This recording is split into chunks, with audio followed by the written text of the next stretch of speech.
So yun nga pala mga par, dito nga pala mga par, may biglaang outing nga pala kami nga magpipinsan. Bali yung swimming pool nga pala na pupuntahan namin dito ay yung malapit lamang sa amin. Yung bagay maalalakad laang namin na napakalapit. Bali dyan nga pala mga par, pupuntahan pa namin yung isang pinsan namin diyan, si Daisy May Baga. Bali dyan nga pala mga par, nandito na nga pala kami at susunduin na nga pala namin siya. Ay pagpunta nga pala namin diyan ay nagagayak pa nga pala siya. Kaya kami dito ay naghihintay muna. At tingnan nyo naman ay anong pugi Bali yan nga pala mga par yung hinihintay namin, yung pinsan namin. At bali diyan nga pala mga par, palis na nga pala kami. At ayan na nga mga par, kompleto na nga pala kami. At bali diyan nga pala mga par, bibili nga pala muna tayo ng kakainin natin doon. At saka iinumin ay talagay mauuhaw kami doon. At balidihan nga pala mga par, nakabili na nga pala kami. Ay nandiyan na naman si Boy Pogi. Balidihan nga pala mga par, papunta na nga pala kami. Balidihan nga pala sa part na yan ay pagkakainit ay So balidihan nga pala mga par, nandito na nga pala kami sa may kalsada, Highway Baga. Balidihan nga pala mga par, tatawid na nga pala kami. Alahi, tingnan nyo, butit nakatawid ng buhay. Charo. Ayan mga par, nandito na nga pala kami. Balidihan mga par, ay magbabayad na nga pala kami ng entrance. Ayan na nga mga par, bibilang na nga pala ang master. At pagtapos nga pala magbayad ay dumiretso na nga pala kami doon sa aming cottage. Ang mura lang naman ang cottage ay pagkakaliit lang naman ay ayos na iyon. Balidihan nga pala mga pare, nandito na nga pala kami. Tari nga pala mga pare, hindi na nakapaghintay at nag-swimming na rin pati yung isa. Pagkakainit baga naman. Tingnan nyo naman enjoy na enjoy yung dalawa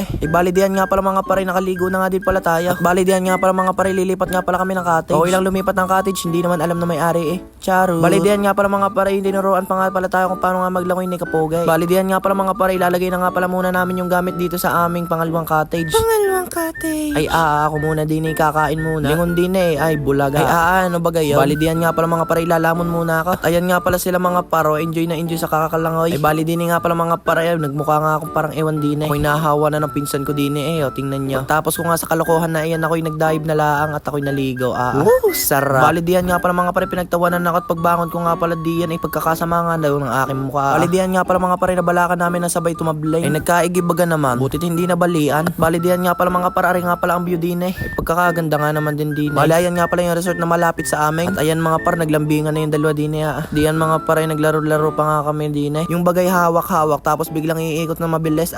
Di naman mabilis nakapas forward lang iyan. Balidihan nga pala mga par, nagsiwa sa Paris siya. Barbie. Charon. Balidihan nga pala mga par, nag-iimis na nga pala kami mga par. Dini nga pala mga par, pauwi na nga pala kami. Balidihan nga pala mga par, hindi ko na nabidyohan yung ibang part. Pero hanggang dito na lang muna ang video natin mga par. Yun lang. Bye-bye.